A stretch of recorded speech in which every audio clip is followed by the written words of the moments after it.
Good morning, everyone. I hope you can hear me. My name's Paul Fox. I'm the British ambassador to Hungary, and I want to welcome everyone today to this online conference. This conference is in partnership with Cambridge Econometrics and the Hungarian Economic Association, and I'd like to start by thanking these partners for all their efforts in organising this conference. Now, this online event is designed to bring together British and Hungarian experts to exchange views and share experiences in a way which we hope will influence thinking on energy transition finance. I also hope it will encourage increased collaboration between our two countries in this vitally important area. Now, in terms of the UK's energy transition journey, the UK has a huge amount to share. Our transition journey predated Russia's invasion of Ukraine, but it has accelerated since the invasion of Ukraine in February. We have already reduced Russian gas imports by 75%. We have also halved the proportion of oil imports from Russia, and by the end of this year, we will no longer import any Russian fossil fuels at all. And this goes hand in hand with our desire to rely more on sustainable resources of energy. Since 2010, we have increased our renewable capacity by 500%, and Russia's invasion of Ukraine has reinforced the need for greater diversity of supply to strengthen our energy security. Furthermore, the UK is developing onshore wind, solar, nuclear, and hydroelectric power capabilities, and it is seeking to innovate, for example, by developing green hydrogen power. All these are critical ingredients for greater energy independence, and this cannot be achieved by government alone. Such a transition needs to be financed in a sound and sustainable way, taking into account ESG issues. A key to unlocking this is private investment, which will in turn, create hundreds of thousands of jobs. So the benefits of this approach are clear, and now is the time to act. So to conclude, I hope this sets the scene for the next 2 days. At the very least, I hope the various discussions will provide food for thought. However, we should have a higher ambition and seek to prepare the ground for future collaboration, which enhances the energy independence of our two countries. So, enjoy the next couple of days, which I hope everyone will find useful and interesting. Thank you very much. Thank you very much, His Excellency, for the opening speech. I think it very well set the stage for the coming interesting discussions and keynote speakers' presentations. I'm Richard Vég, I'm CEO of the Budapest Stock Exchange, and at the same time I'm also has a position in the Hungarian Economic Association, and I'm chairing there the sustainability group's work. So it's a pleasure for me to be with you, and will be the moderator for this morning's sessions. And the program will continue after the opening speech with two keynote speeches. First by Mr. Girish Shrimali, who is Head of Transition Finance Research at the Oxford Sustainable Finance Group. And then by Mr. Norbert Kismihály, who is the Deputy Director of the Monetary Policy Instruments and Foreign Exchange Reserves and Risk Management at the Central Bank of Hungary. And then there will be a panel discussion around these topics with the distinguished panel members. So first, Mr. Shrimali, may I ask you to present your keynote speech? Thank you very much. Thank you. Let me share my presentation.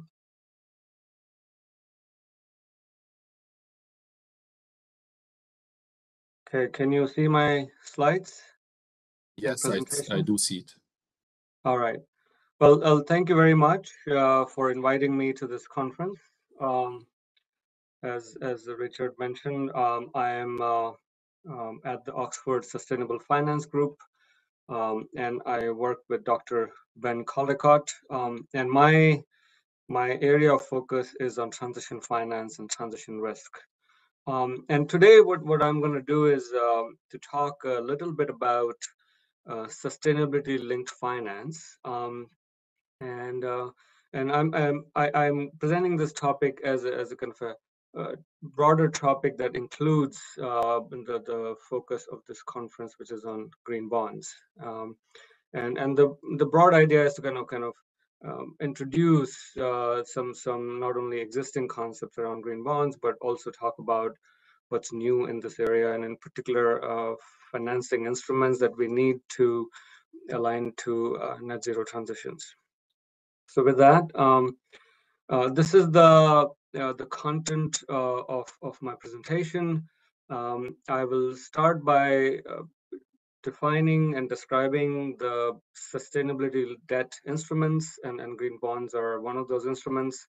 But I'll also talk a little bit about sustainability-linked finance, sustainability-linked bonds.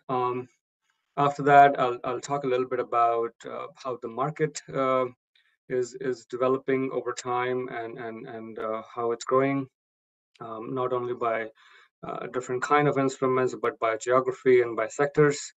And then this is part of a larger presentation, which I usually give, so I'm going to skip the next two and go directly to what we call opportunities, challenges, and regulatory aspects of sustainability-linked finance. So this is the basic idea. I'm going to cover three main topics: the instruments themselves, the markets, and then opportunities and challenges.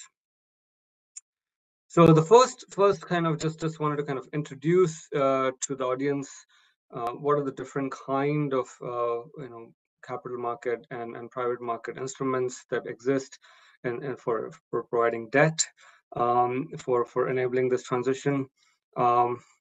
So essentially, this slide kind of describes what are the different kinds of instruments, and there are two major categories of instruments that are being used. The one that we are more familiar with is called the use of proceeds, and use of proceeds bonds, and I'm going to talk a little bit more about the differences between the two on the next slide. But the basic idea is the use of proceeds bonds are typically used for very specific purposes, and the intent of that purpose is shared ex ante or upfront before the bond is issued, and this has been the traditional category. Most of the social or sustainable or green bonds fall into this use of proceeds category. And obviously, given that these are related to debt, there are two types of instruments under this category. One is bonds, which happens in the capital markets, and then loans that happen in the private market. And these two are regulated by different entities, or there is some guidance. Sometimes it's voluntary. And for bonds, it's by ICMA and the Climate Bonds Initiative. And for loan markets as well, there are various loan market associations that try to provide guidance and regulations around this. Now, as I mentioned, the use of proceeds bonds, which include green bonds, have been around for a while, at least for 10 years. We have historical data, and they've been growing over time. But now there is a new type of instrument that has come about, and they are called sustainability-linked instruments. And as opposed to use of proceeds, which is focused on very specific purpose, and there sometimes or many times are project specific. The sustainability-linked instruments are focused on a corporation. They mostly work at a firm level, and the idea is that in some ways they may be better suited for tracking how a company, or whether it's a real economy firm or a financial economy firm, is tracking its kind of goals towards net zero energy transition. The other thing that interesting about these sustainability linked instruments are that the pricing of these instruments is explicitly linked to performance of the entity at the firm level, and I'm going to talk a little bit more about that, as opposed to the use of proceeds instruments where there is been some evidence that the cost of capital, etc., relates to issuances. There's no explicit connection between cost of capital and environmental performance. But whereas in sustainability linked instruments, there's a very explicit connection. And the idea is that you can, not only define key performance indicators that are connected to sustainable performance, but also start connecting those key indicators to the cost of capital that matters to a firm. And again, similar to the use of proceeds, there are bonds in this category as well as loans that are being guided and regulated by different entities. And most of this is still, as I mentioned, is voluntary. So going forward, just digging a little deeper into what are the differences between these two categories.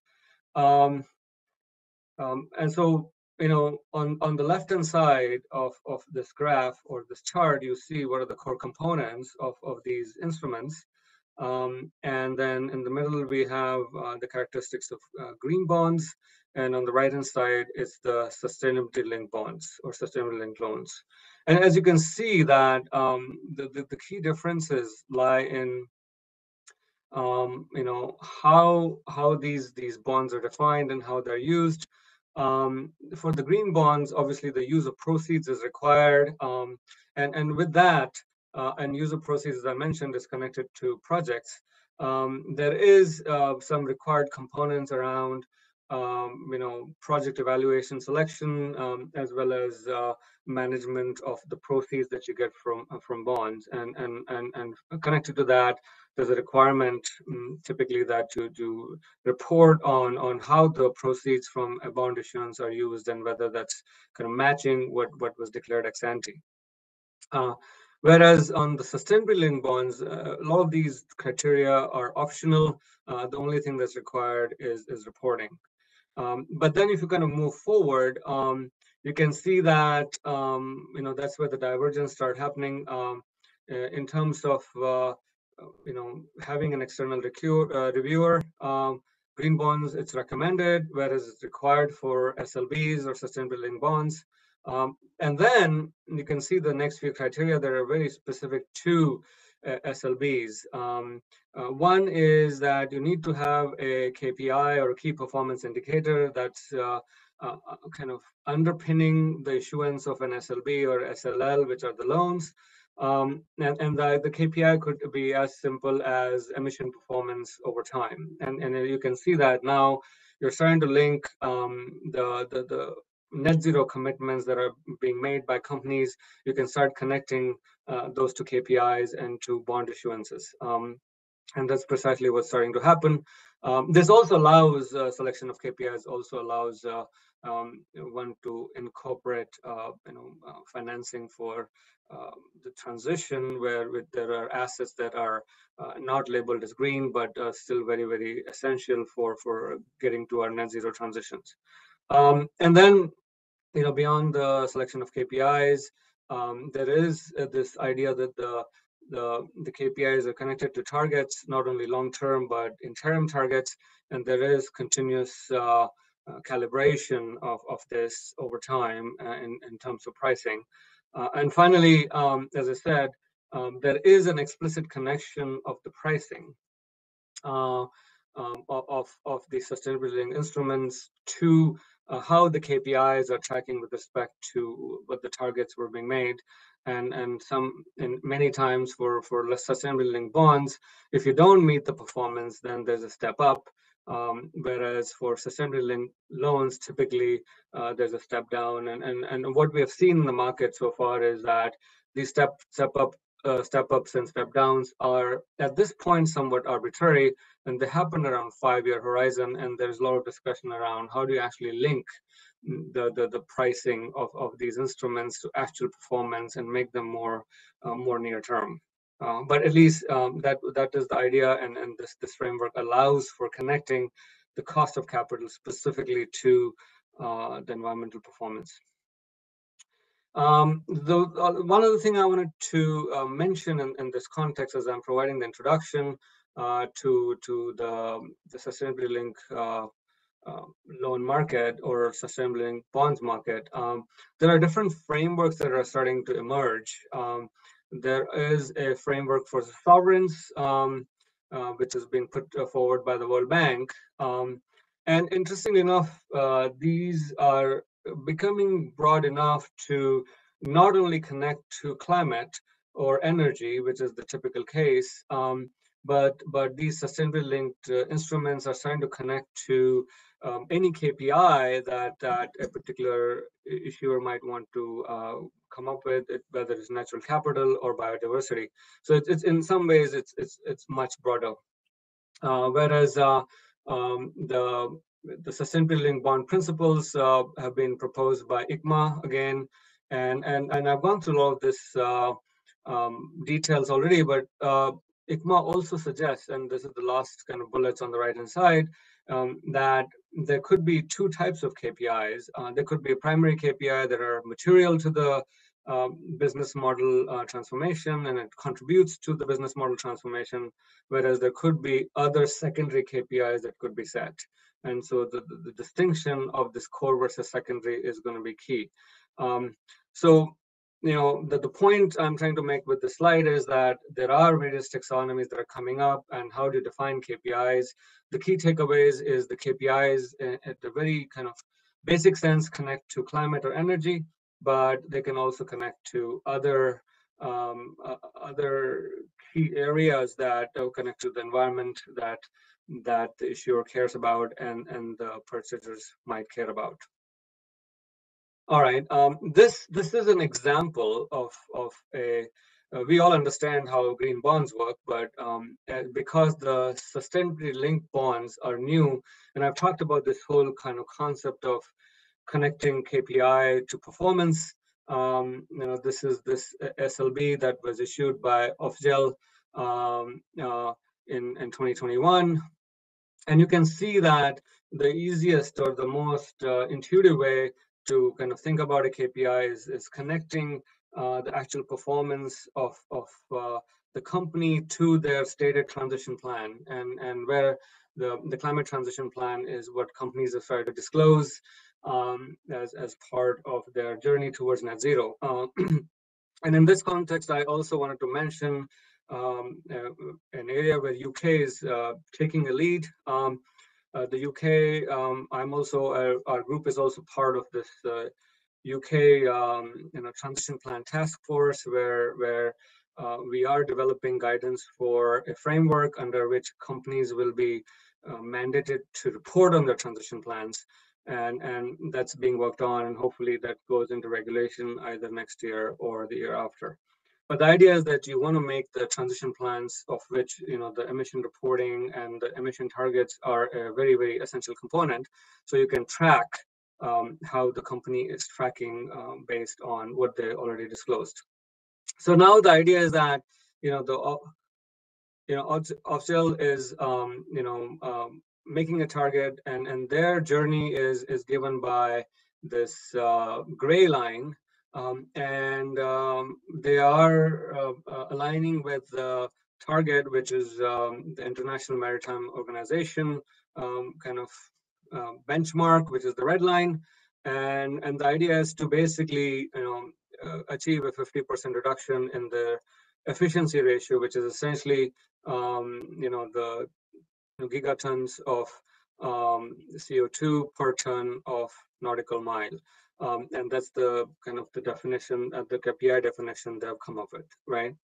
And you can see that now you can really track, what they kind of targeting, which is the red line, versus how they're actually doing, and through different measures, and as kind of the plan of the transition plan, they can also commit to actual actions, and these actions are going to vary based on which period they're going to be in. So this should give you a sense of how the KPI KPIs have been developed and being tracked. And the basic idea is that, if the issuance is in 2021, then 5 years later or 4 years later, there's an assessment date of how they're doing, and then the terms of capital could move based on whether they're meeting the targets or not. And therefore, there's this idea of calibrating, the company's performance, and the company is the unit, because given the companies are making these transition commitments. All right. So let's talk a little bit about some of the market trends, and many of these market trends you're aware of, but just to kind of introduce the audience to what's been happening in the market. And as I said from the beginning, there is this green bonds have been around for a while, as you can see through the chart on the left, and that's the kind of the light blue bar, and you can see the green bonds have been growing, but then other instruments have also started to grow in recent times. The social bonds have been starting to grow, as well as and so the bottom three, as you can see, the light green, light blue, the yellow, and the dark blue are the use of proceed bonds and use of proceed instruments, whereas the top three, the red and the gray and the kind of black, is the sustainability linked instruments. So you can see the rise in sustainability linked instruments over time, and that's some sense an explosive growth. And therefore, when we're considering these, the recommendation is that we not only look at green bonds, but also look at sustainability linked bonds and loans, because of how kind of flexible and specific they are to us getting to our net zero transitions. The right hand side is in a way a different way of looking at it in terms of the percentage of the market covered by each of these, and you can see that in the beginning there were a lot of green bonds and green loans, but now increasingly we're starting to see sustainability linked loans and bonds. All right. Now this is a different way of looking at where the sustainability linked loan market and the bond market, where the issuances, and this is giving you what I'm going to do is I'm going to talk about the geographical variation, but also going to talk a little bit about sectoral variation. And here you can see for the SLLs, so the sustainability linked loans, most of the loans have been in the US and France, and actually most of the activity has been in developed world, but there's starting to be some activity in the developing world as well. You can also do a comparison of the sustainable loan market, which is the use of proceeds, versus the kind of the firm level based instruments. On the right hand side, you see the green, social, and sustainable loans by different sectors, whereas on the left you see the sustainability linked loan issuance by sectors, and you can see that there is some variation across how these are distributed. But one key message is that the sustainability linked loans have really taken off and in some ways overtaken the green, social, and sustainable loan. That's one key takeaway. And also, if you look at the sustainability linked loans on the left hand side, a lot of it is used by infrastructure, but also by resource transformation, as well as extractives and transportation, etc. So again, depending on the kind of the type of the kind of needs of the loans and the bonds, you'll see different sectors kind of issuing them in different kind of proportions. And similar trends are also seen for sustainability linked bond markets.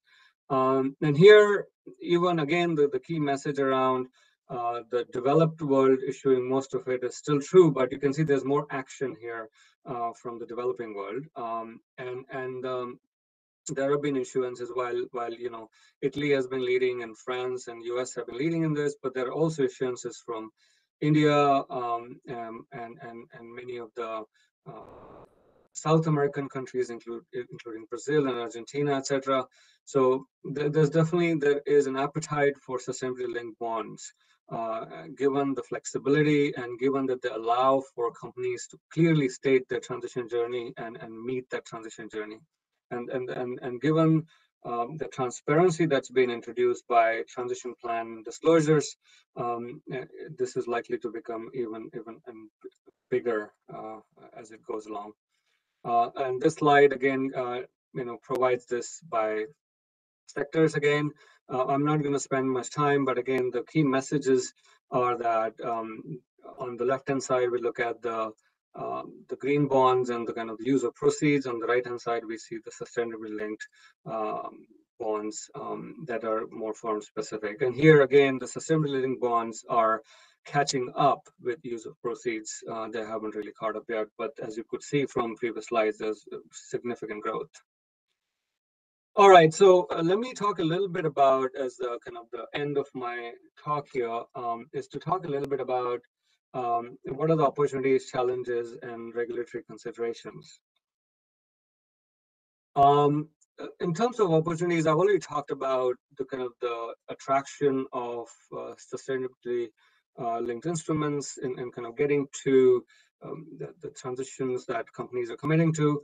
And there are various innovations are starting to come about, and regulators and policymakers are also starting to increasingly support these instruments. For example, there is the Monetary Authority of Singapore provides it covers expenses of different service providers to validate credentials. It's called the Green and Sustainability Linked Loan Grant Scheme.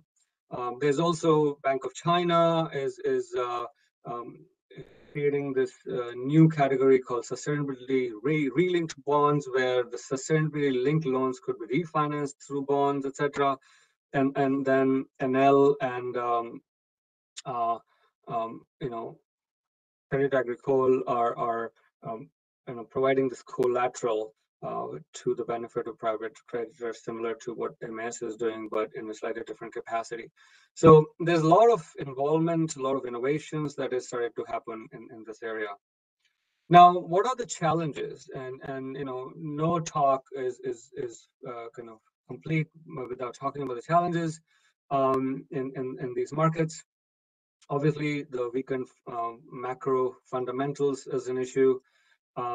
There's also an issue around lack of ambitious pricing ratchets. And as I said before, the pricing is kind of vanilla pricing. There's a kind of a fixed step up or step down of about 25 basis points around 5 years. It's not really connecting yet to performance over time, and also having some variation in the kind of pricing that's connecting to the sustainable performance. However, one recent key example is the Just Energy Transition partnership that's been set up with South Africa and ESCOM, which is allowing for this connecting the loan performance to them getting to their emission targets. So again, there are some innovations that are coming that are starting to address these challenges.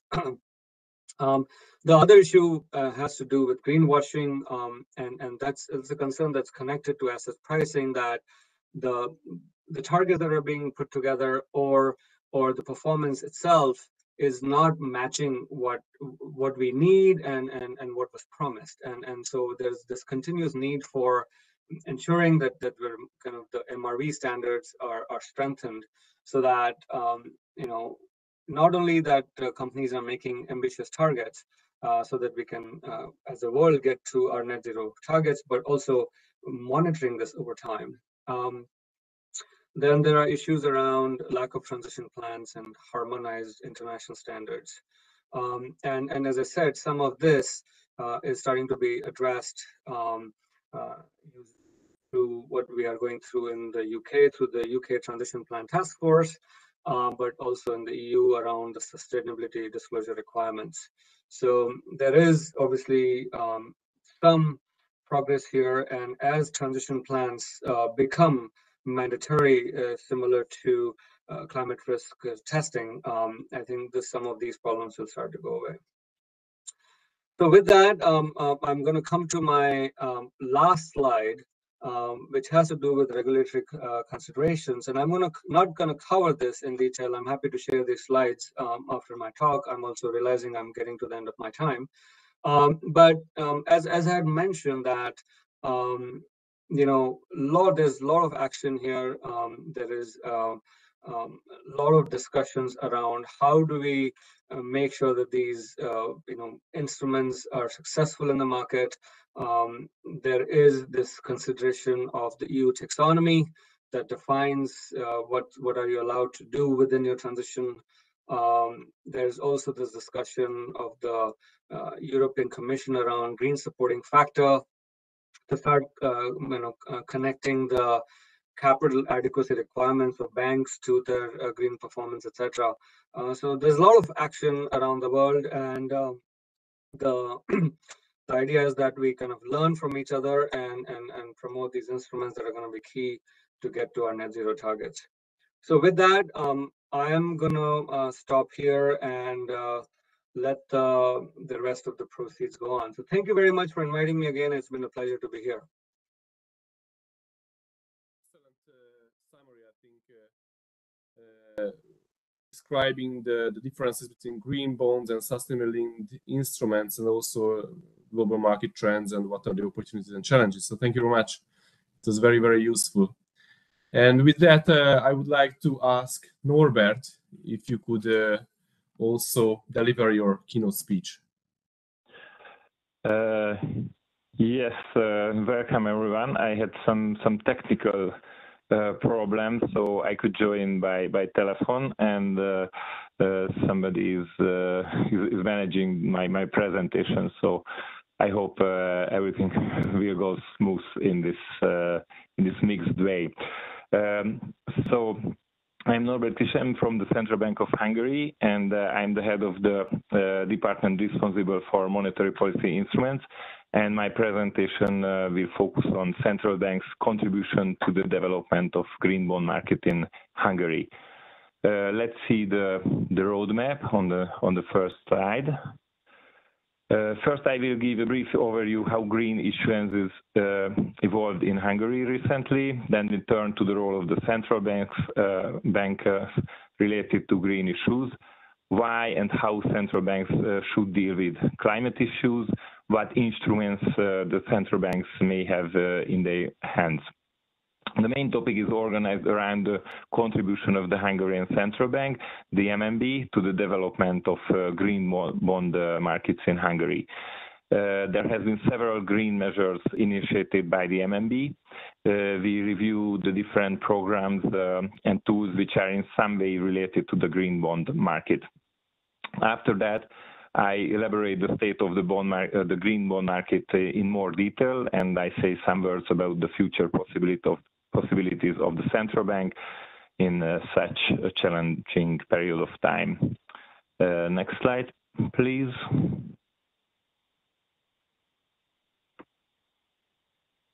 So let's start with a look at the domestic green bond market. As you can see, green issuances dynamically evolved in recent years, and this development was applied to different market segments. The first big kickstart for the green bond market was a government FX bond issuance in 2020, worth of 1.5 billion euros, and with a maturity of 15 years. Green corporate bonds soared due to the bond funding for growth scheme. And under the program, there was a solid amount of issuance every year since 2020. Later on, the mortgage bond market started to take off, which was supported by targeted MNB programs. Starting from practically zero in 2020, the total green bond market size now is 2,260 billion, which represents the 4.5% of the whole security market. We can go further, and let me say a few words about how central banks can into the picture, how we at the central bank see our role and the responsibility related to environmental sustainability, and within it, the green bond market specifically.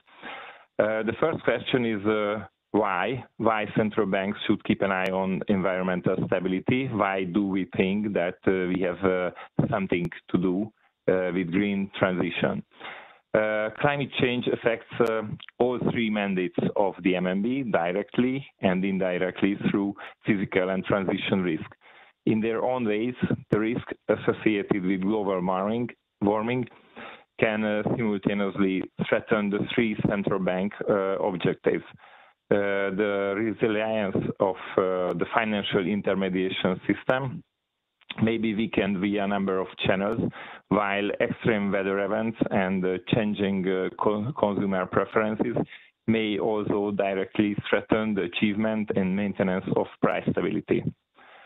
The integration of green aspects into the mandate of the central bank is achieved by way of supporting the government's policy on environmental sustainability.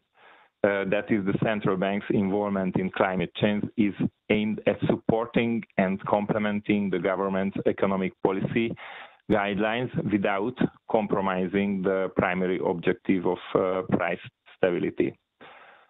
The coherence between environmental sustainability and monetary policy is vital for underpinning balanced economic growth over the long run. The second question on the next slide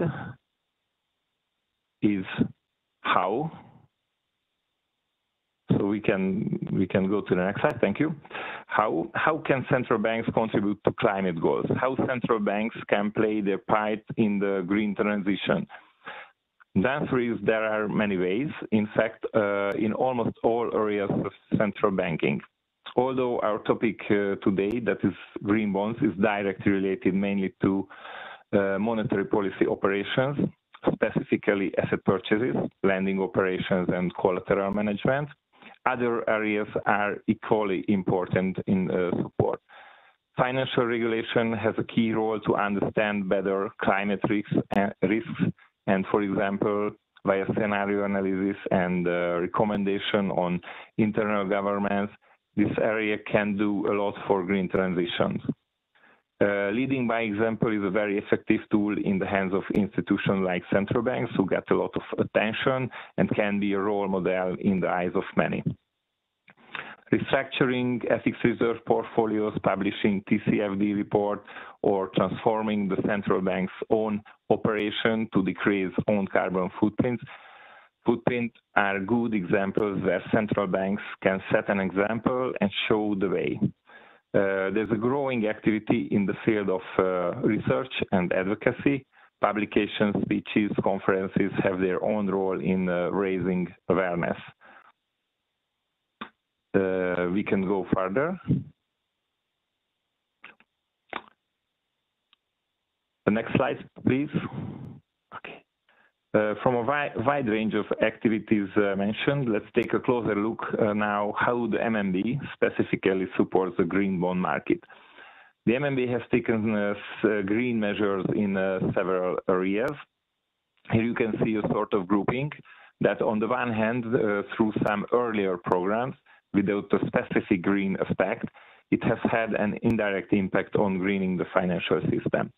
Funding for growth scheme, bond funding for growth scheme, and government bond purchase program were neither green only programs nor measures with a green bias. However, they have their own role. Second, the Sustainability Mandate in Central Bank Act and the Green Monetary Policy Toolkit strategy and publication of TCFD reports are examples where conceptual measures give a strong background, formulate green framework as a whole, and that proved to be a solid base for market development later. And third, we have dedicated green measures in several fields, such as FX reserve management, monetary policy operations, banking supervision and regulation, macroprudential policy, and meanwhile we are reducing our own emission as well. On the next slide, we can see,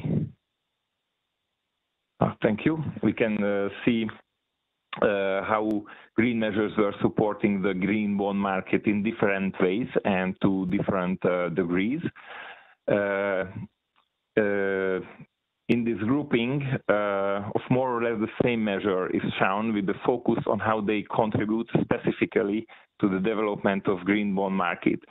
There are three types of measures, or we can see three pillars. First, we will see some measures that are not specifically green, but they indirectly could contribute to some specific green bond issuances, and in this way, the development of the market. Second, I will mention some general green steps, which are important as a framework in a new market that is in the process of being built up. And the third pillar consists of steps directly supporting green bond markets. We can go to the next slide.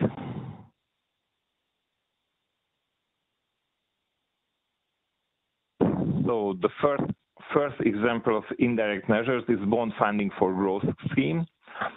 Although the bond purchases within the program were not constrained to green bonds and green bonds were not preferred within the program, it is obvious that the corporate green bond market segment was born with the support of the bond funding for growth scheme. Let's see how. The first domestic corporate green bond was issued in the summer of 2020 within the framework of the program. Later on, many more corporate bond issuances from different sectors followed in line with the green bond principles by ICMA. Before the program, corporate bond market and practically did not exist. This program gave a kickstart to the segment. The MNB purchased 22 green bonds series, nearly 271 billion Hungarian forint in nominal value. In the MNB's portfolio, the share of green bonds in all corporate bonds is around 17%, which is a good representation of the overall market structures. There's a high probability that without the program, the corporate green bond market would be of much less significance. The government bond purchase program is another example of indirect supporting measures that is without a green focus, are some supporting purchases in green issuances. On the 22nd of April, 2021, Hungarian Government Debt Management Agency issued the first Hungarian forint-denominated green Hungarian government bond, which was followed by more issuances. Within the government bond purchase program, the MNB purchased the green bond at auctions and in the secondary market as well. Altogether worth of 30 billion Hungarian forint from the total issuance of 130 billion Hungarian forint. There is another green Hungarian forint government bond with 10 years maturity, but that was not bought by the MNB. Okay, we can go further.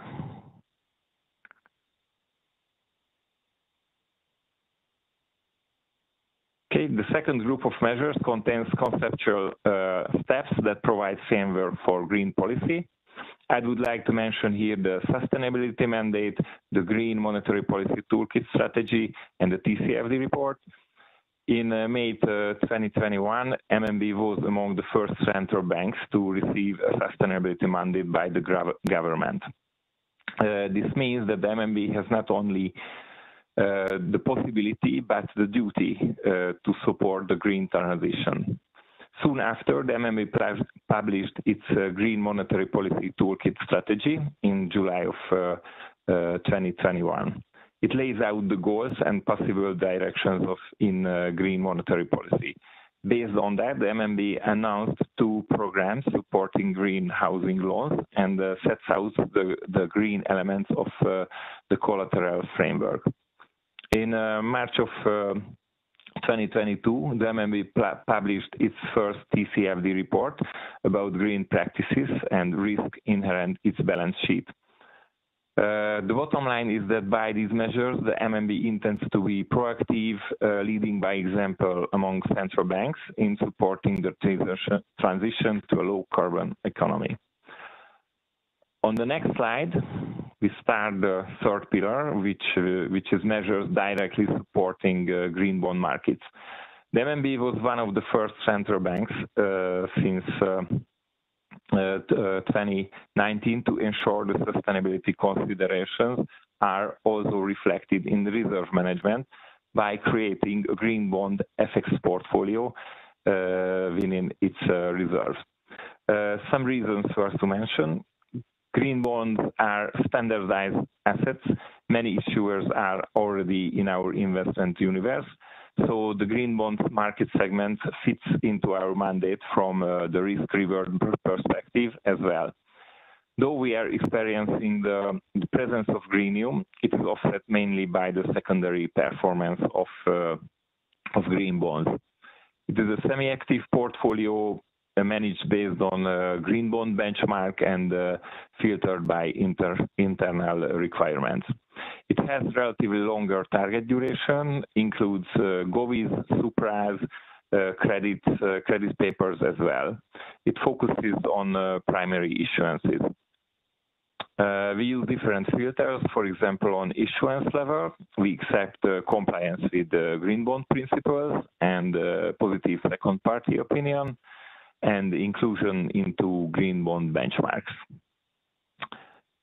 On the next slide,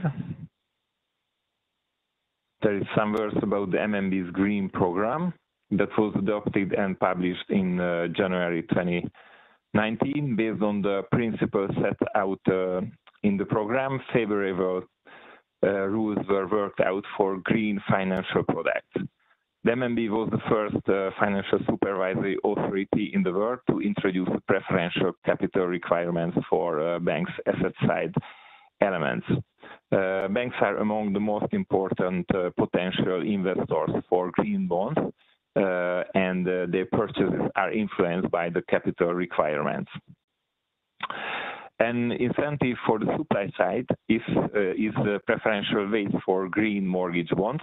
The central bank revised its regulation on the mortgage funding adequacy ratio, and according to the amendment, green mortgage-backed funds can be taken into account in the calculation of the ratio with the preferential weighting.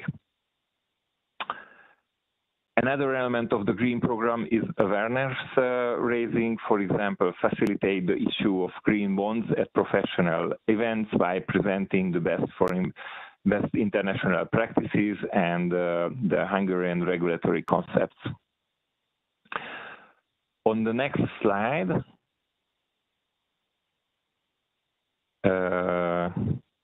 we are talking about the monetary policy green monetary policy toolkit strategy. As part of the implementation of the strategy, the MNB announced two new programs targeting green mortgage lending activity. I'm elaborating the one which relates to specifically green mortgage bond issuances. In the green mortgage bond purchase program, the eligible assets are foreign-denominated mortgage bonds, which are compliant, one of the two most recognized standards, namely the green bond principles set by the ICMAN or the climate bond standards set by Climate Bond Initiative. There are some additional criteria as further quality assurance, such as verification by independent external parties, like second-party opinion or external review. On the next slide, we can see some cornerstones of the program. The purchased assets are foreign-denominated fixed-rate mortgage bonds issued in Hungary with original maturity of at least 5 years, which were purchased both in the primary and the secondary market with a limit of 50% ownership per series. The program started in August 2021, but during the first review, due to the tightening cycle, it was suspended. In this slide, we can see some requirements for bond issuers who are required to provide information in an annual public report on the main characteristics of underlying lending activity and the environmental impact. The MMB follows up the allocation reports and impact reports and to improve the program according to the experiences. Raising consumer awareness is another important element of the program. Banks should inform related customers on environmental sustainability aspects of consumer mortgages. Okay, on the next slide, we can see the impact and the results from the program. We can say that the program was really successful as Hungarian mortgage banks made great progress in building up the green mortgage bond market. Before the program, there was no green issuance in this market segment. Since the start, all 5 mortgage banks have already issued at least one green mortgage bond. In total, 156 billion more green mortgage bond was issued. 4 frameworks are aligned with the ICMA green bond principles, and one is with the CBI's climate bond standards. Bonds are issued mainly to pre-finance green lending activity. And the program enabled a jumpstart on the Hungarian green mortgage bond market. Okay, we can go further. Yes, the first steps of the green collateral framework were also made. The motivation behind it are manifold. Market development, supporting economic policy, and risk management considerations are among the considerations. Green bonds have been eligible collaterals previously as well. What is new in the green collateral management framework that now there are applied preferential haircuts for eligible green instruments. That means 80% of the current haircut value can be applied with a maximum of 5 percentage points discount. There are some more steps in the pipeline related to collateral management. Okay, we can go further. Let's see where we are now. What is the size and the structure of the green bond market? A couple of years ago, there could be nothing showed in this slide because 3 years ago there was practically no green bond market in Hungary. Since then, a lot of new issuances happened, and or in the corporate market, in the mortgage market, and government bond market, a lot of issuances happened. We can go to the next slide.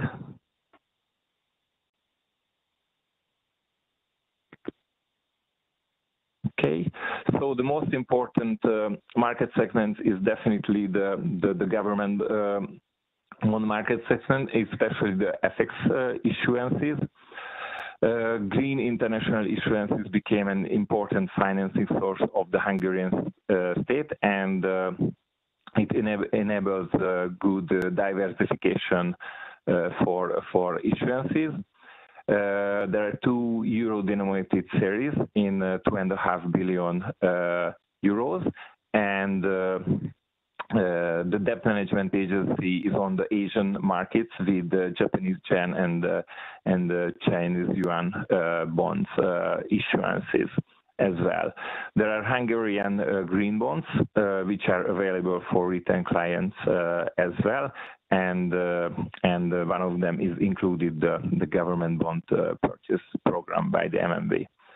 the framework based on the ICMA standard, and there are allocation and impact reports available for the last year. Okay, on the next slide, we can see an overview of the composition of corporate and mortgage bond issuances.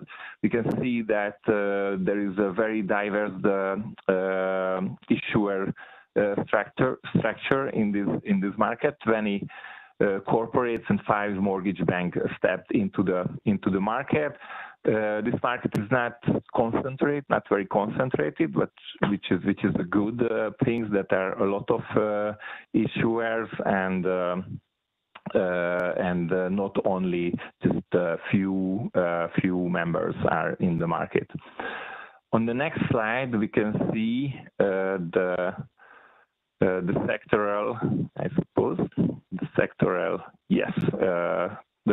composition of the corporate green bond market. The most important sectors are real estate activities, construction and finance, including mortgage banks and holding companies. This so strong link to the real estate market coincides with the earlier mentioned MMB programs targeting housing.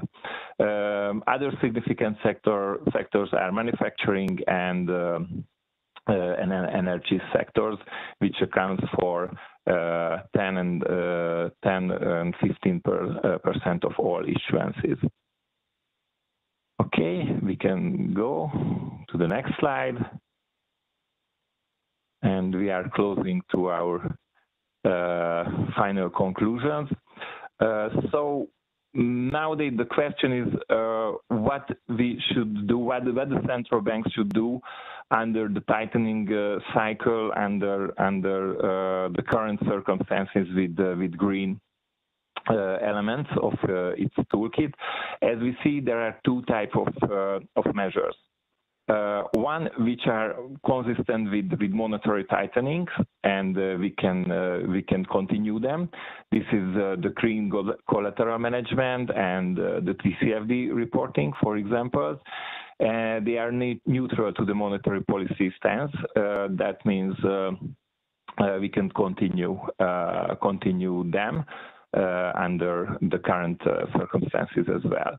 The other group is consisting of liquidity providing green monetary instruments like asset purchases and lending tools, which are in possible conflict with monetary tightening and the MMB's commitment of holding tight monetary conditions. So they are less relevant currently because they are not in line with the monetary policy stance now. And this is a good example how the green mandate relates to the primary objectives. Now, in the tightening cycle, we suspended these programs, which has a loosening bias, but we are constantly monitoring the green tools to implement when and where they are possible to continue. Okay, we can continue with the next slide. The support for greening the financial system still continues in several ways. Publications, conferences are good examples where we are present all the time. There are some new measures in the pipeline. There is a green products finder underway and a new dedicated green website as well. And the next slide is the concluding one, I suppose. Yes, so here are the main takeaways. Climate change has important implications for central banks and their mandates, and central banks, a lot of central banks have already made steps regarding these issues. The MMB has been a pioneer by its program supporting green bond market developments in different segments. The programs contributed to green issuances in the government, corporate and mortgage bond segments as well. The monetary policy stand determines the possibilities, but still there are usable instruments consistent with monetary tightening as well. And thank you for your attention. Thank you very much, Norbert, to deliver this speech. Also, together with the technical issue, I think it was excellent. And so sorry for that. My laptop collapsed. So it happens sometimes. But anyways, I think I totally agree with you that the Central Bank of Hungary is at the center of developing the green financial markets in Hungary, and it has a very, very complex strategy how to really facilitate the green transition and green financing markets in Hungary. So thank you very much for all the details in your presentation. And now I think we can turn to the panel discussion. So I invite the panel members to switch on the cams. Thank you, gents. I think the panel composition is excellent, so I hope that we will have an interesting discussion. So I will encourage all the panel members to really interact with each other and feel free to interact to each other's questions at any time. And maybe to kickstart it, I will ask a quick round to introduce yourselves, your companies, and maybe how you first started to engage with sustainable finance, green bonds, and so on. So maybe we can start with Gabor. Can you please introduce yourself? Happy to do that. Good morning, everybody. I used to work a lot for the Central Bank of Hungary, where I was head of the Sustainable Finance Department. When it was set up, I was the first head of department.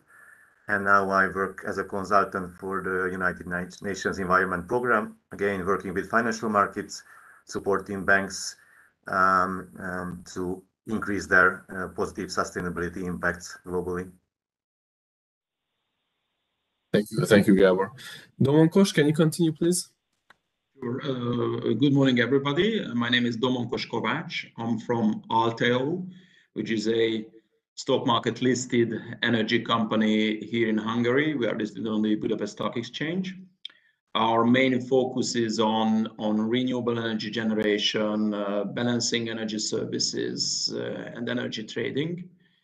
And we are one of the proud front runners of the ESG movement in Hungary, because we are the very first utilities in Hungary, very first utilities company in Hungary, which got an ESG rating last year. And we are very much intent on continuing to receive more ratings. So overall, I think that we are committed to sustainability and green financing as well. Thank you. Gergely, please. Thank you, and good morning, everyone. My name is Gergely Pókos. I'm from OTP Bank, and I'm responsible for the ESG program here, which includes also dealing with green bond issuances, green lending, and all the such. Let me just very quickly reflect on the presentation we just saw. Besides the mortgage bond, the green mortgage bonds that OTP issued in 2021, we also had a green corporate bond issue earlier this year in July, which was not in the presentation, but I just wanted to mention it because maybe we get back to this topic later on. Thank you very much. Thank you. And this is an international panel, so we have a panel member from the UK. So, John, can you please introduce yourself? Hi there, hi Chair, and thank you very much for the invite. Very distinguished panelists as well. So really great to hear that introduction. My name is John Martin. I'm chair of Plutus Consulting Group. We've been in the consulting financial services market for over 30 years now. We're based in London, Pretty active market. I think that just in terms of raising funding, obviously markets have moved quite significantly in different directions, and we're seeing a lot of new innovation coming out. I mean, I think that if it's one thing that's really paramount and prominent in the market is the fact that people are finding new ways of doing things, and I think it's very tantamount to Hungary in their approach and their proactivity of fostering the green bond market, and really a pleasure to be part of that and to have this discussion. So thank you very much, Chair. Thank you very much. So let's turn to the questions, and I just reiterate that please interact with each other's questions and answers. First, I turn to Gabor, to you. I think the United Nations is at the center of the green and the climate fight, and also the green finance as well. So commitments to net zero by countries, by companies, by banks is a very important trend. So what do you think that the banking sector committing to net zero and supporting that, how do they use the green bonds as an instrument? So how do you see this role? Yeah, sure. I mean, obviously, green bonds can play, I think, a huge role in that transition. And as you mentioned, I think it's a positive sign that now an increasing number of not just corporations, but also financial institutions make strategic commitment to become net zero. And of course, in the case of banks and investors, is basically their portfolio, so their loans and investments, which need to become net zero. I mean, the emissions which can be attributed to loans and investments. When we are think about banks, of course, this means changing the composition of their balance sheets, of course, like increasing the share of green activities and reducing the share of brown activities. And when we think about large corporations, of course, green bonds are a very logical instrument to reduce emissions, because this can really be transformational. I mean, if corporations, especially if they have a credible net zero plan on their own, and if they have already identified the kind of investments they need to reduce their emissions, I mean the corporation's emissions, then of course, as it was also mentioned in the first presentation of Girish, green bonds are perfectly suitable instruments to finance those necessary green investments. Of course, we have to be careful with definitions and taxonomies. Not everything that glitters is gold.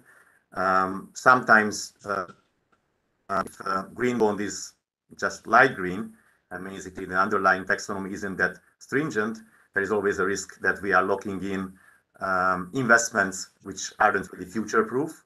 So that's why I think it's very important that in the EU, we will have the EU Green Bond Standard soon in place. And basically, the EU taxonomy was designed with a net zero perspective, even if there are some, let's say, strange elements with the natural gas included, but still, hopefully this will still become even more credible.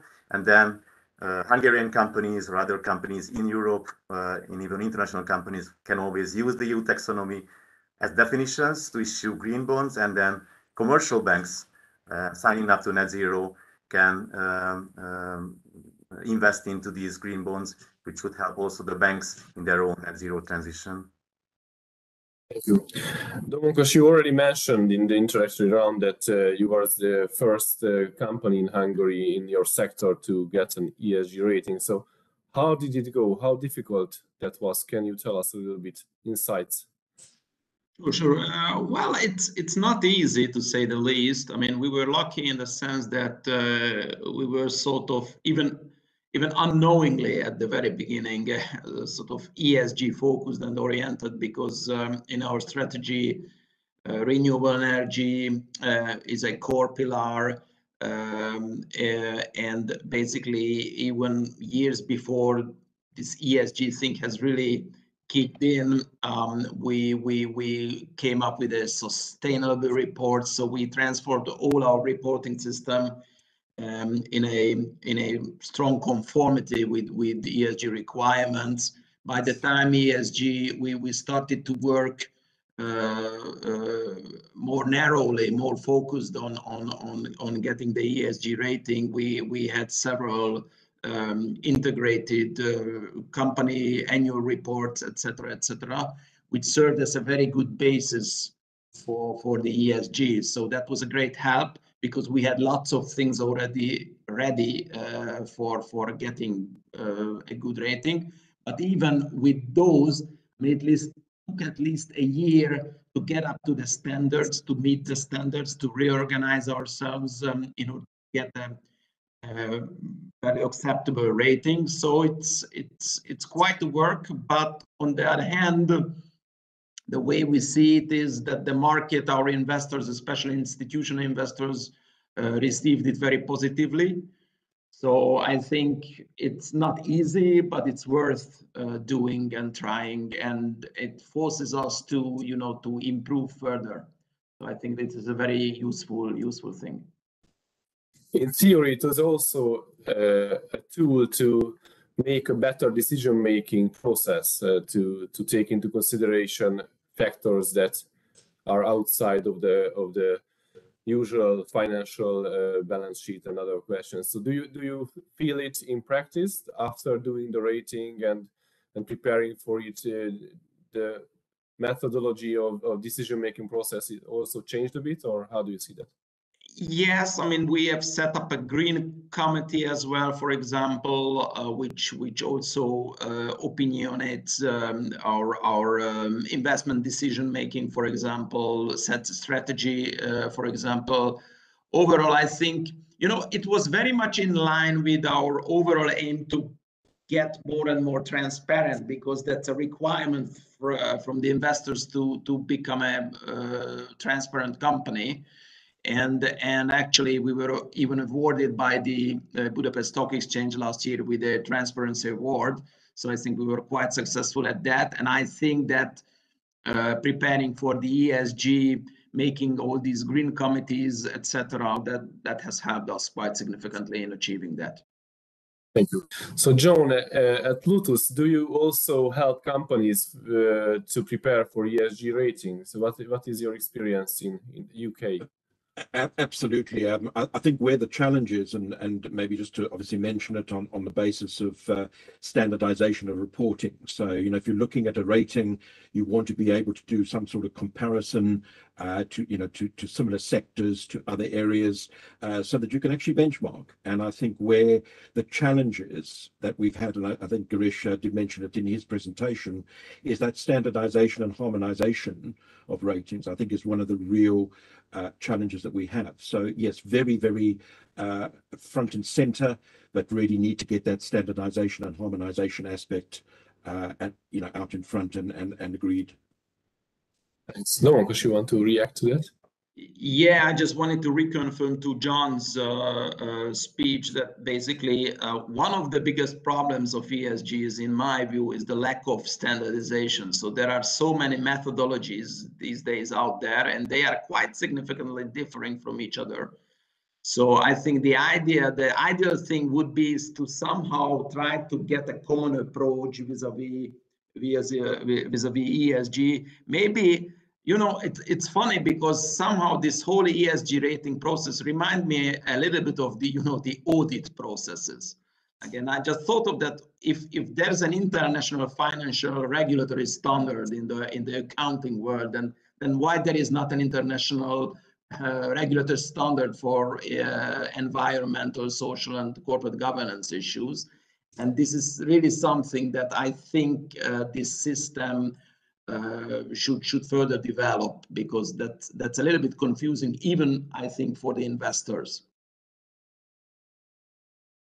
Gergely, on this regulatory and standardization topic, also Gábor mentioned that the EU green bond standard is on the way, but not here yet. So how do you see this? Is it a kind of a problem yet, or it's more like an opportunity? How do you see that? So first and foremost, I can only agree with Gábor, Domokos, and John that there's too many different methodologies out there. and standardization in this will be very beneficial for everyone involved. I can speak from experience, having looked at this and working with different methodologies, different taxonomies, that the practical application of these into financing, or if you're a corporation or a bank, the practical application of these into your reporting towards your financing entities is, to say it's quite difficult is understating it. Now, that does not mean that it doesn't work, but there will need to be some standardization, and I'm sure it will happen over time.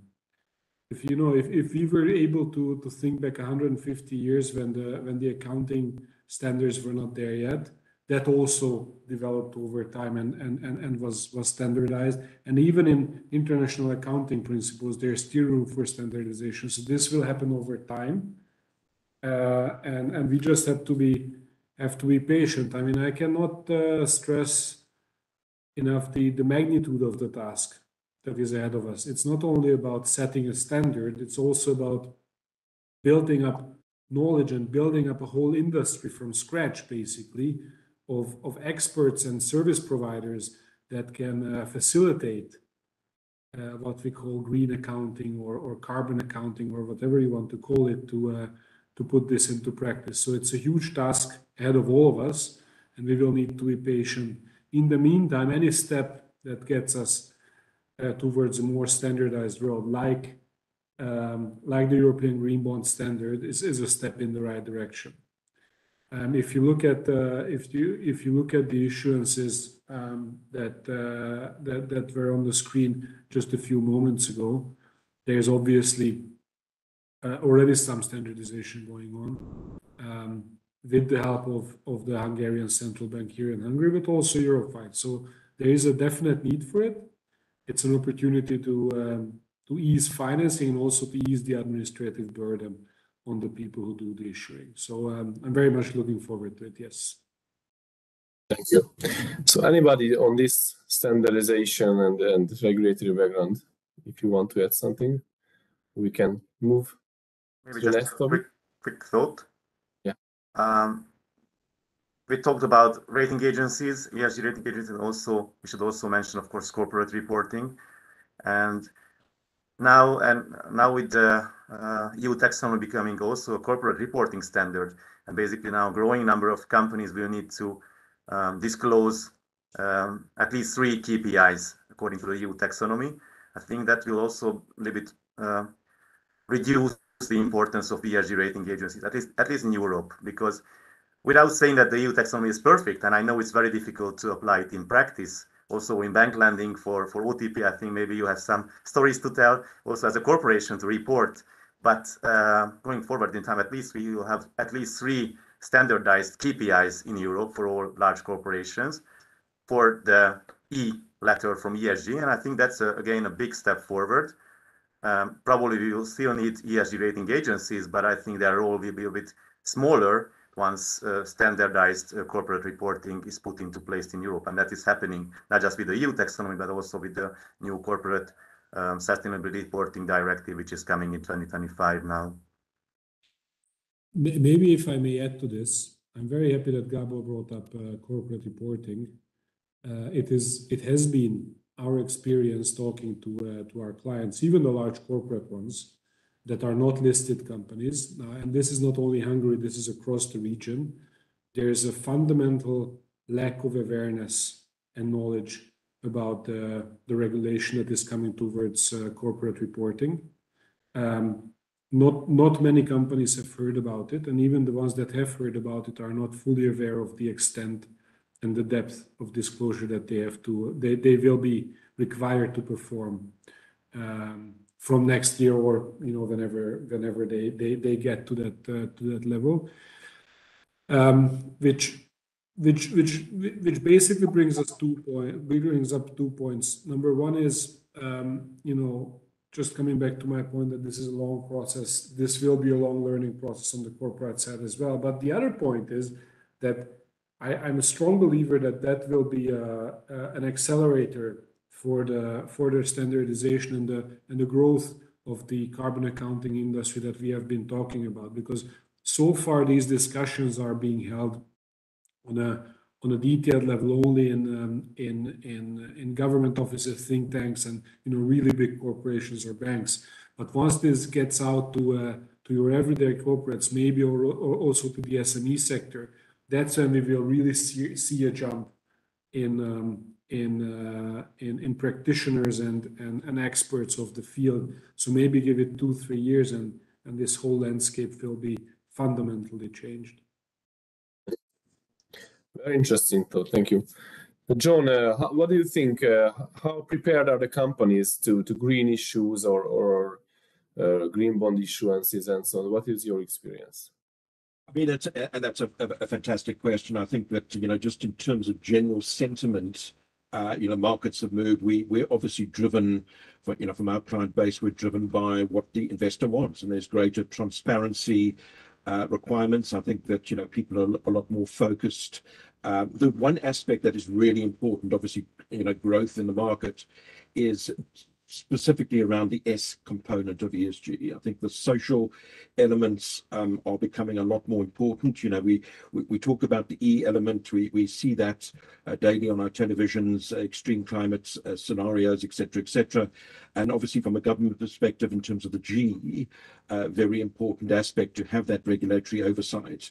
Because to me, and I use the word quite loosely, the big stick is quite an important stick to have, to make sure, obviously, you've got that alignment and people are on the same sort of track in terms of where they need to go. But actually, if you look at it overall, the S element has been very, very much, I wouldn't say ignored, but very much sort of in the background. And I think as a result of the impact of the last couple of years, I think the S has become a lot more important, and that's really good, because it's vital that obviously we have a full component of challenges, as the panelists said there. It's a really challenging environment and a really challenging market. So I think companies, in terms of preparation, have to go through quite a minefield to be able to develop a strategy that actually works. We're still in the finance business. We still think about historical cost. We don't sort of think about the social cost of activity. So that's obviously a big factor. My apologies for the background noise, by the way. They've come and started cutting the lawn, the hedges here, and the timing is not the best. So my apologies for the noise in the background. But so very, very challenging environment. But I think that there's a huge amount of progress has been made. It's just obviously making sure that push continues, that evolutionary cycle is ongoing. Thank you. And what do you think? So how much is it perceived by companies, the ability to enter these specific segments of the financial markets as a competitive advantage or a critical factor in long-term competitiveness? I mean, I think where the big thing is, obviously, from a competition perspective, and the word that we've not heard a lot this morning is mitigation of risk. For us, the aspect of driving, as I've mentioned there, the regulatory oversight fundamental, because that sets the infrastructure and the framework. But for us, that mitigation of risk is really, really fundamental. And of course, that's fundamental to the market, right? So based on a demand and supply. The other aspect that is again key in terms of looking at competition is being innovative. A prime example here in London last week was the first listing on the stock exchange of a VCM, voluntary carbon market. So that is an innovative approach in terms of to the way that the markets are going. Being competitive means being proactive, and again, I think the superb results from the Hungarian central bank and just that collaboration that Paul mentioned at the start is fundamental to making sure that obviously you can progress. So competition, understanding risk, understanding innovation, and obviously having that degree of accountability as we know is fundamental. Thank you. So theoretically, we reached the time limits of the panel, but there was some delay in the beginning. So I think we can use some of the Q&A time to continue discussion, but and address some of more of the questions, if you agree. So Gábor, you worked at a central bank very intensively, working on the development of the Hungarian green financial markets, but now you are sitting in an international organization, so I think you have a very good overview of the international trends. So how do you think, what is the level of development of the Hungarian green financial markets in general? What are the topics to be developed further? What should be the priorities for that? Yeah, I mean, well, difficult to say. Maybe let's start with the easier part. I think fair to say that in Eastern Europe, in Central Eastern Europe, I think the Hungarian financial system from a sustainability perspective, I think it's probably more advanced than most of our neighboring countries. Especially, I think commercial banks, I think they really made huge steps under just a very short time frame. Partly thanks, of course, to the central bank incentives, but also partly I think that they were like first movers, and I think it's really great. What I see, I think maybe just two areas for improvement. So first of all, I mean, yeah, corporate reporting, we already mentioned it. So of course, corporate reporting and also like corporate transition plans. Very few Hungarian corporations have like a credible transition plan to become net zero, to make its operations really sustainable. I mean, that's a big challenge also for banks. It will be much easier for banks to finance transition once corporations themselves really want that transition, and once they have that kind of plans for transition.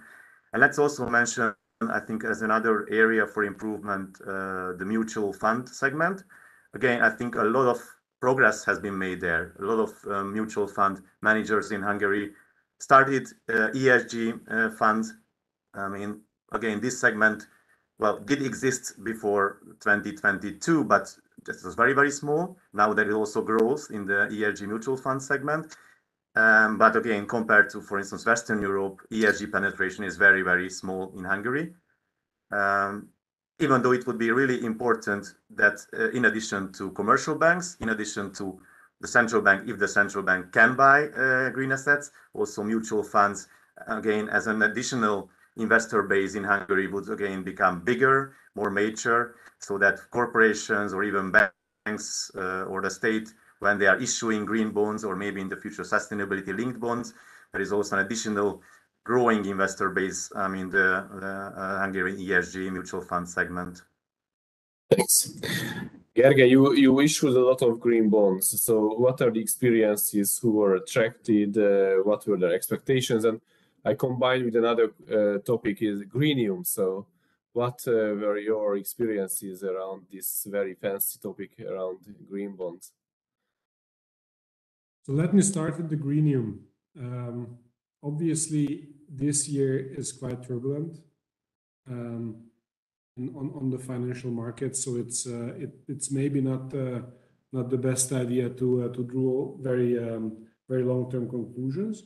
But it has been our experience this year that greenium, so a premium that investors are willing to pay for green bonds, is disappearing or is not necessarily existing. It is turning into a world where if you want to issue some bonds, there are certain investors, and you know the circle or the number of these is growing day by day, who will not participate in purchasing your bonds unless it has some element of sustainability, whether that's green or sustainability linked or social or whatever. That's obviously then down to the individual investor. But fundamentally, you can say that unless you have some element of that within the bonds that you issue, you limit yourself or you exclude an ever-growing number of investors, especially international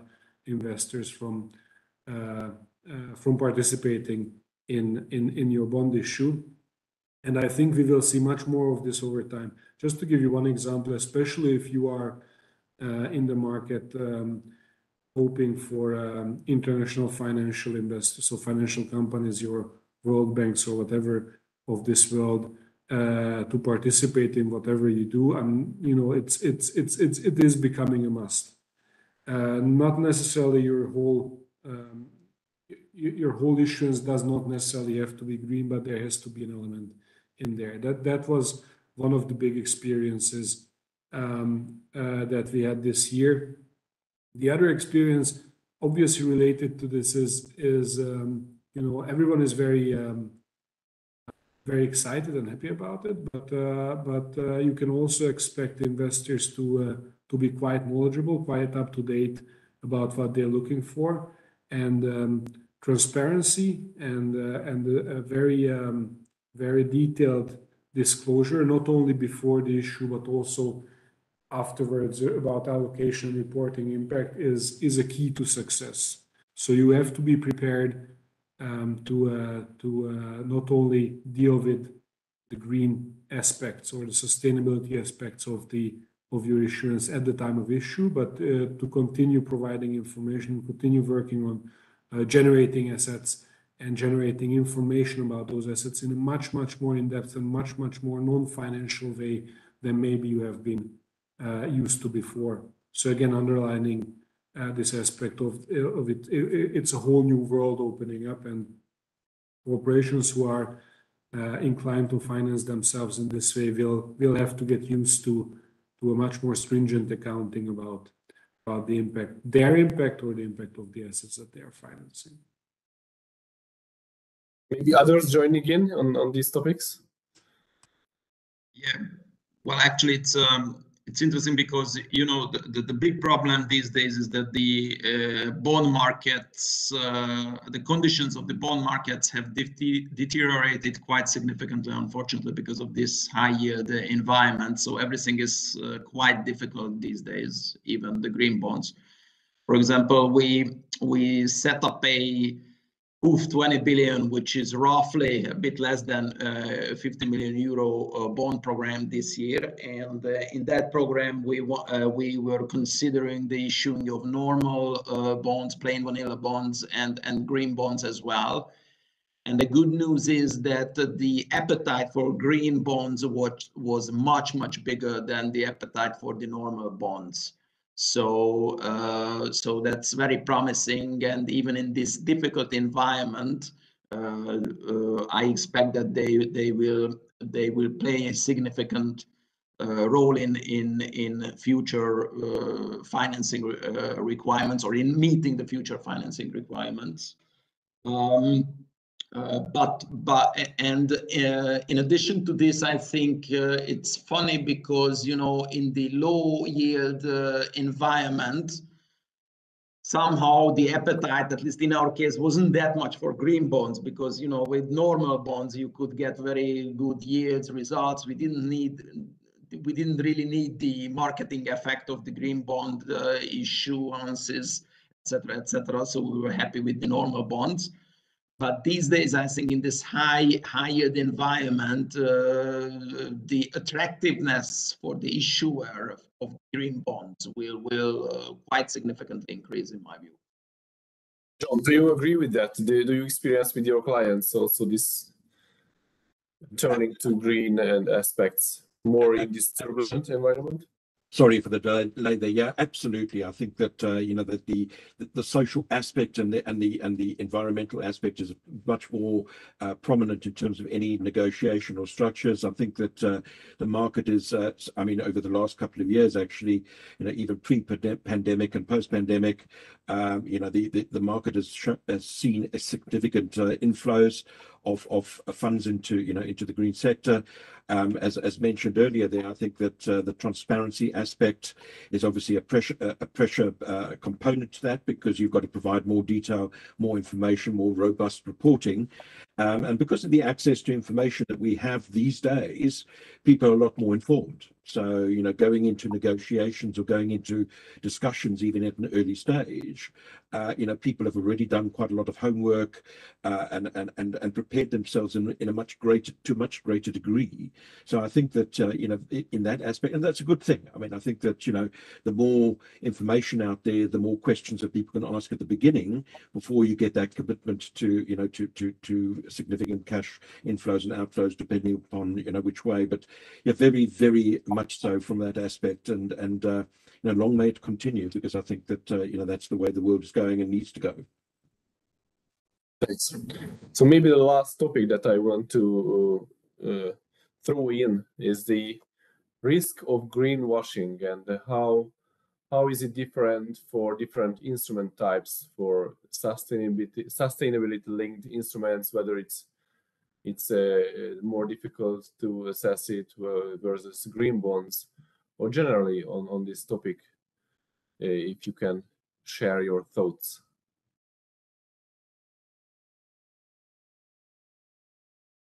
I don't know, John, if you want to start. Yeah, not a problem. Sorry, a bit delayed there. It's just in terms of looking at it. Obviously, the word greenwashing has become quite significant. I think that there's a lot of pressures in the market in terms of the current situation that we find ourselves globally, and a lot of initiatives that people had prior to Ukraine and other aspects. I think a lot of ambitious.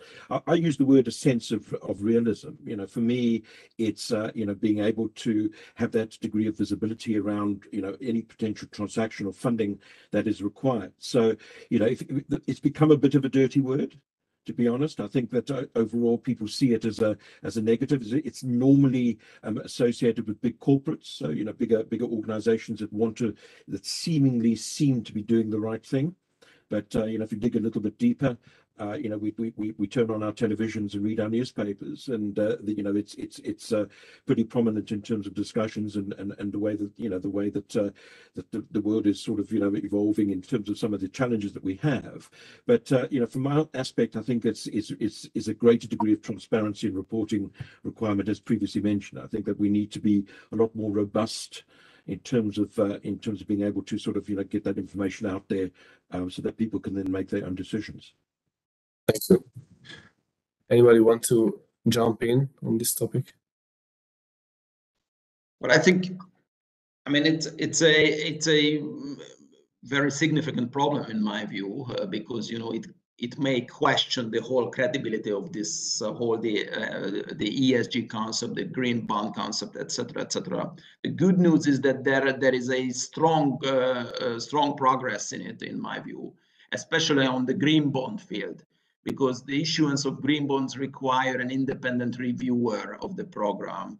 You need to report on how you allocate those funds, how you use your funds, etc., etc., and you have to do it annually. So at least, there are good progresses in that. The other problem is that you need to be very careful with this greenwashing, because really I think the bad greenwashing is really when there is just talk and there is no deeds behind the talks. So that's dangerous. But for example, sometimes people just call, let's say, a greenwashing situation when, let's say, an oil company does a big green project. Let's say they decide to build a wind farm somewhere in the world, and for that they issue green bonds. I think that's not that bad. I think actually that's good, because they contribute to the overall development of the green energy market. So one needs to be very careful with labeling a company as to whether it is a greenwasher or not. Maybe a closing round, a very quick one. So some concluding remarks from each of you. Gergely, if you could maybe start. Well, general conclusion, green bonds, green financing, sustainable financing, all this is something that is, it's not just fashion, it's here to stay, and it is already becoming part of business as usual, and it will be part of all of our lives. Maybe if we look back 5, 10, 15 years from now, it will become like mobile phones became. So we couldn't imagine, and then it just becomes part of business as usual. We just have to be very mindful in the meantime of the risks, and also of the opportunities that this presents to the corporate segment. Thank you. Gabor, please. Conclusion and also a short reaction to the greenwashing question about SLBs. So I think we can say that the Hungarian green bond market really developed very quickly out of nothing. now that the central bank as an investor cannot really play such a role, of course, we have to see whether the green bond market can be viable on a more market-based basis. That's, I think, of course, a big challenge, but hopefully the green bond market can still maybe not maintain the momentum, but can still exist and maybe still grow even without such strong central bank investing measures. And I think it's a good thing that, what I can see the positive aspect also, that we still don't have sustainability-linked bonds yet, because I think those instruments are more complex, more prone to greenwashing. There is a lot of, responsibility on the external validator, whether the KPIs set by the issuer are really ambitious enough, are really meaningful, or the financial incentives attached to the sustainability-linked bonds are really that strong. I think we need like a bit more maturity in the Hungarian market so that we have also these instruments. But I also hope that sooner or later, but we will also have, in addition to the green bonds, also the sustainability-linked bonds as well in the Hungarian market, issued by either corporations or by banks, or even like from the sovereign. Thanks. Domonkos, please. Well, I think I strongly welcome the progress towards green bond, towards ESG. Although there are lots of work to be done, and the whole system needs to be further fine-tuned. But I think the world has started to set the compass right, and there's a long road ahead of us, but we have started to move into the right direction. So overall, I'm optimistic. There are challenges, but I hope that we'll be able to meet those challenges and cope with them. Thank you. And John? Absolutely. I mean, I think that's fundamental in terms of understanding the market challenges that exist. I think for me, greater use of innovation. I did mention it at the in the intro. I think that we can really capitalize on greater innovative thought. There's not always the standard way of doing something. We need to think about different aspects and different ways of solving problems. I think that's certainly one aspect. The other aspect is management of big data. And data is key. Without the logical process of if you don't have data, you only have an opinion. We kind of understand that if we don't have that reliable data to be able to do that analysis, form that that conclusion, and then find a solution, I think is key. So for me, using technology, innovation, and then obviously capitalizing on the ability to manage data in a better way, I think is fundamental. Thank you very much. And thank you all for the very, very valuable thoughts. It was a pleasure for me to really try to moderate it, but it was very, very easy because you were very proactive, and I think and I hope that also the audience also enjoyed it at least as much as I did. And thank you for the whole morning session of this conference. And the program will continue in the afternoon at 2 o'clock with a different set of topic of this very, very interesting whole topic. Thank you very much for the attention and for the panel members for its contribution. Thank you very much. Goodbye.